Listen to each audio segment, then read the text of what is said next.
Final Fantasy VII Remake is an amazing game with plenty of amazing moments. Whether you're a newcomer or an old fan, there's a lot to enjoy in this game. So today, that's what we're going to talk about, my top 7 favorite moments in Final Fantasy VII Remake. It goes without saying that there will be spoilers ahead, but I'm just warning you just for the sake of saying that I did. So if you haven't finished the game and you want to stay spoiler free, then don't say that I haven't warned you. So with that out of the way, let's start the video.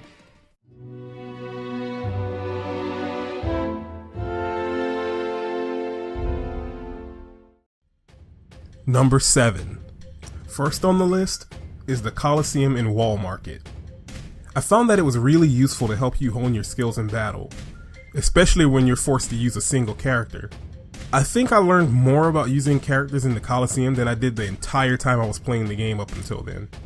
My only wish is that there was a little bit more of a challenge and that there was more to do here. I was under the impression that this would be where a lot of the replayability would be. Not that it was ever hinted to be, I just assumed, but I was hoping that it would be a bit like the Battle Square from Gold Saucer in original Final Fantasy VII, and that you would fight a wider variety of challenging enemies, but I did enjoy what was there. Except Hell House. That was a huge pain. Though it was kind of cool to see it come back, I'll admit.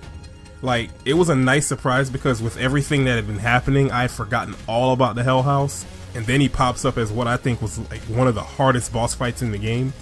At that point anyway. Like, it took way too long for me to figure out what I was supposed to be doing during that fight. And I guess that's why I should have been using Assess. Number 6. Next up is Wall Market. From the moment I walked in the Wall Market until I left, it was such a nostalgia trip. Wall Market was one of my favorite areas in the original, and I loved walking around and seeing everything brought to life in this way.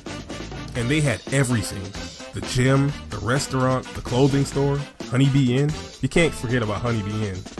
Dude, when Cloud got on that stage and started dancing, I was not expecting that, and I was pretty much laughing the whole time. I thought he was about to go up and make a fool of himself, but no, this dude's got some moves.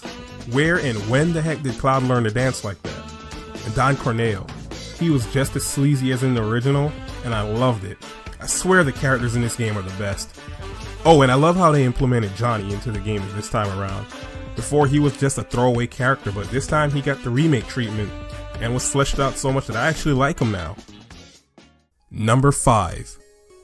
During Chapter 4, Cloud goes on a mission with Jessie to her parents' house in order to steal her father's ID card with the goal of infiltrating a Shinra warehouse and stealing the equipment that they need in order to make a new and improved bomb for the next bombing mission. Her, Biggs, and Wedge are inside eating Jessie's mom's cooking while Cloud sneaks in through the back door. Here you can learn that Jessie once wanted to be an actress but gave it up when her father fell ill in a work-related incident. She blamed Shinra, and that was her motivation for joining Avalanche. This part is one of my favorites, not only because of my obsession with Jessie and learning more about her, but I like going up and seeing a small part of how people live up on the top plate, even if it was only a little. This whole chapter was like really one of my favorites in the whole game, and riding the motorcycle was pretty cool too. Number 4. One of the moments I was looking forward to when I started Final Fantasy VII Remake was when the Sector 7 plate was dropped by Shinra. In the original Final Fantasy VII, when we lost the Avalanche trio, it sucked, yeah, but it wasn't something that hit hard for me. You quickly ran to the top, fighting some random battles along the way, and had a boss fight against Reno in the plate falls. This time around, however, the tower was a real climb. Now there's other Avalanche and Shinra soldiers fighting each other to better show that this is a war between the two and not just a handful of people against an army. Which, I do love the addition of the other Avalanche soldiers. It didn't get in the way of the main plot, and it was just something more to show that this was a bigger thing than just the characters that we know. But anyway, as we climbed the tower, we got some pretty emotional scenes of both Biggs and Jessie's last moments, and it got to me. I had come to love not only Jessie's character, but both Biggs and Wedge as well, so there I sat cursing Square for making me love these characters as I continued on. Fought that amazing fight against Reno, and much to my surprise, Rude joining him, and I loved it actually. The dynamic between these two has been one of my favorites throughout Final Fantasy VII, and I really like that they're getting more time to shine. After the plate falls, you see the wreckage and destruction that it caused, and Barrett gets emotional at the loss of everyone. Even though I already knew that this was going to happen, it actually got me to shed a few tears.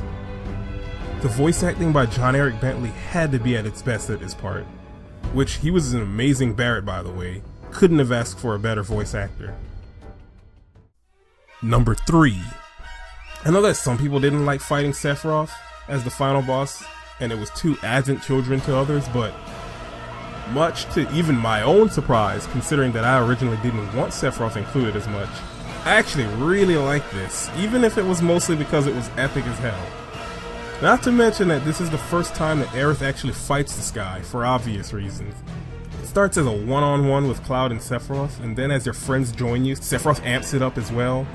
Maybe it's because Sephiroth is one of my favorite video game characters of all time, but this fight has to be my favorite in the entire game. Just above the fight with Jenova, I thought that was good as well. But against Sephiroth, I was getting similar feelings as when I fought him in Kingdom Hearts, minus the rage and cursing, because he wasn't nearly as hard to beat this time. But seeing his power at full display and watching him knock around the party was something I thought we'd have to wait until the final part of the remake to see, as he is supposed to be the game's final boss, but I didn't mind getting sort of a preview fight of what's to come. Number 2. Seeing the Ancients, or Cetra, during the video hologram thing in Shinra Tour was one of the coolest things to me. For the longest, I've always wondered what the Cetra were like, and even though this was just a little glimpse of them from what you could argue as an unreliable source, I am intrigued. I've always said that I wanted the story of the Cetra and their encounter with Jenova to be told and fleshed out, and I want it even more now. Like, you can't just tease me with something like this. Just imagine, a game set during this time. Seeing the Cetra and the way they lived, and how their relation with the planet was. Seeing Jenova manipulate them, and how they managed to seal her away. I know Square will never see this video, but if somehow they did, please give a game or a novel or something telling the story of Jenova and Cetra in more depth, please. Number 1. My favorite part of the entire game, as simple as it is, what I loved the most about Final Fantasy VII Remake was just walking around the slums and taking everything in. The conversations, how these people live. I know that it may seem like a depressing way to live being in the slums, but these people made it work and they're just going about their day to day. This is what I wanted when I first heard that Final Fantasy VII was getting remade, and I was not let down. Between the Sector 6 and 7 slums, I love them both. But I've got to say that instrumental version of Hollow, as you're walking around Sector 6 slums, was what put it just a little bit higher for me. And that's the end of my list, but before I go, I do have an honorable mention. At the end of the game, when Sephiroth has been defeated and the party is preparing to leave Midgar, we see a cutscene of Zack's survival against the army of Shinra soldiers. While this didn't make it into my top 7, I did think that it was worth mentioning because it's just something that's been on my mind since I've completed the game. The roller coaster of emotions that I felt after this scene is kinda hilarious, to be honest. At first I was hyped because my boy Zack just survived, but then I was confused as to why they decided to do this. And then I was angry that they changed something so drastically, and then I was finally just curious to see where they were going with it. I know that many are upset about the fact that this isn't a one-to-one remake, but personally, I've decided that I'm fine with it, and I actually prefer it this way. But anyway, this is where I'm going to end the video. I would love to hear your favorite moments in the game and what you think of my favorites. Do you like any of these moments or do you hate them? Let me know down in the comments below. Thank you all for checking out my video and I hope you enjoyed it. And with that being said, I'll see you all in the next one.